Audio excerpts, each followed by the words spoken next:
What's up, DJ Tech Tools? It's Chris Brackley and I'm in the lab today with loads of gubbins here on my desk. Looking at the Mini Innofader PNP.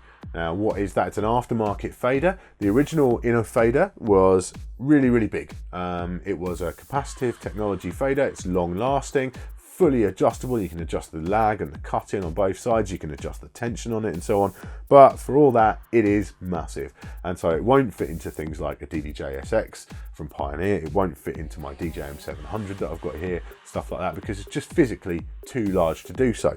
So they came out with, when the Control Z2 from Native Instruments appeared, they came out with the Mini Innofader, which is basically the same technology, but in a much smaller package. So you've got this basically standard size fader, but with all the Innofader goodness built into it, which is great. And for the aftermarket version, the PNP version, they've got the breakout cable there, comes with a ton of different adapters and cables and plates and washers and all this sort of stuff to allow you to fit it into pretty much any controller out there or mixer out there, you know, anything that won't fit a standard one. Now, there are still some products which just won't accept an aftermarket fader at all because they're actually soldered, the original fader is soldered to the main board. And in the case of, that's the, Control S2 from Native Instruments, the Newmark Mixtrack Pro, Newmark Mix Deck, things like that. So you're actually going to need another version again. That's the P version, which is the one that's got all the adapters and so on. And this is the S version, which is the same fader again, that tiny little form factor, but you've just got the prongs there because this one is designed to be soldered straight onto the actual board in your controller.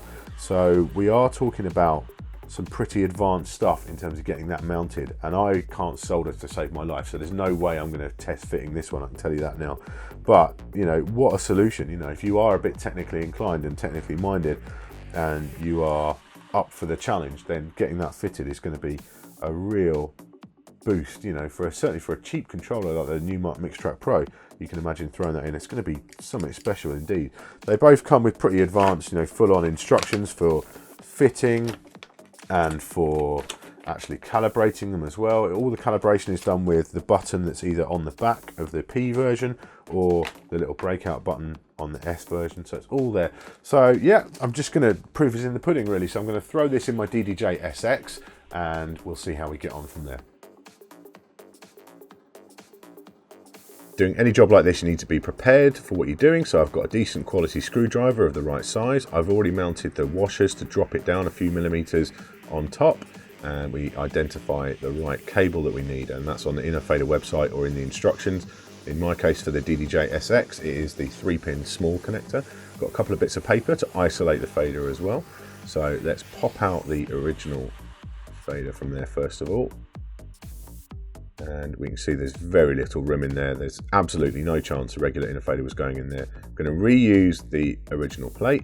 So I'm going to take that off, and you can see side by side, very similar proportion. If anything, the Innofader Mini is actually slightly smaller than the original Pioneer one. Connect the connector cable to the fader and then to the unit.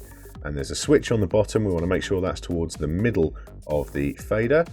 Turn it on, and that's in test mode. So we've got a red light, that means it's the wrong way around. Switch the connector over, and we've now got a green light in test mode, so we're all ready to go. Now, the fader won't actually work while it's in test mode, so you need to switch it off, take it out of test mode, move the switch to the outside, turn it on, and then that is now working as it should.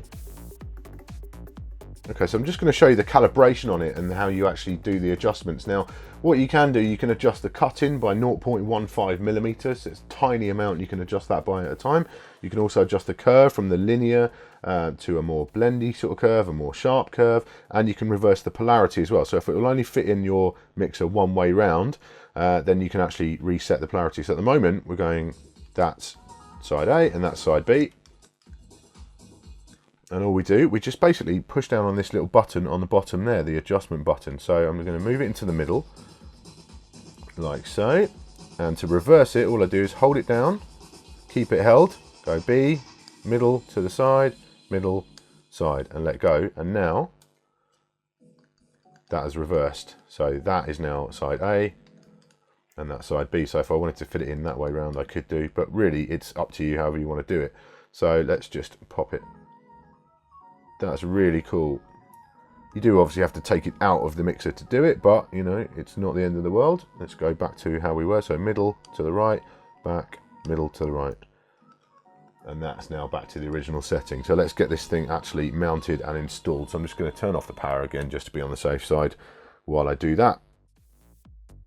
Okay, so we're going to reassemble it all now. Now I've powered the unit off again. I'm just going to reassemble using the original fader plate from the SX. Screw that into place. Quite a fiddly little job, but not too time consuming.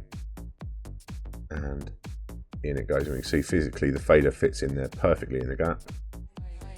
Make sure your connections are all tight, and then we need to just find a way to route that cabling around to make sure it all fits in. I'm going to put that paper underneath to make sure that isolates the fader from the PCBs inside the actual unit. Hold it in place, there we go, and that's just going to screw back on, and we should be ready to roll. So that was the fitting of the mini Innofader PNP into my DDJ SX. Really, really straightforward, really quick. It's a little bit fiddly, but you're dealing with small little parts and so on, so that's why it's fiddly. It's going to be like that. Just for good measure, threw it in my DJ M700 as well, and it's a much more compact sort of space in there, really, really small. There's no room for anything, and I had to use the bit of paper underneath to make sure it was isolated from the main board, but it works, you know. It's a proper Innofader crossfader in a tiny, tiny space, in a tiny, tiny box. So, you know, from that point of view, it's brilliant. I'm really happy with it. I'm experienced with the Innofader Mini anyway, thanks to having a Control Z2. I've been using that for a while and really getting on fine with that. This feels exactly the same to the touch, and the actual cutting and so on is brilliant. I adjusted the cutting, make it a little bit tighter than it came out of the factory on this particular one, but again, that was really easy to do, same as reversing the polarity. You just kind of go, hold the button in and go back and forth and so on. And I'm super, super impressed. Now, when this was first announced, I did kind of think this might be like the cheap Innofader, you know, the budget one. Maybe it would come in about 50 bucks and I could throw one in every single device I own and every upfader and everything. But it's not, you know, it's around about $100, so it is about the same price. Not much cheaper than the full-size Innofader, but that's to be expected really. The technology is exactly the same. If anything, there's kind of more work gone into this one because they've had to shrink it down to that small size and have it fit into stuff like, you know, the S version that you sold, it fits in a Mixtrack Pro from Newmark. I mean, imagine, you know, a tiny little plastic Newmark Mixtrack Pro with an Innofader in it, and you can just sit there and just, it's mind-blowing the stuff that this will fit in now. So overall, really, really impressed. Do check out the full written review over at djtechtools.com for a bit more info and a bit more detail, but thanks for watching.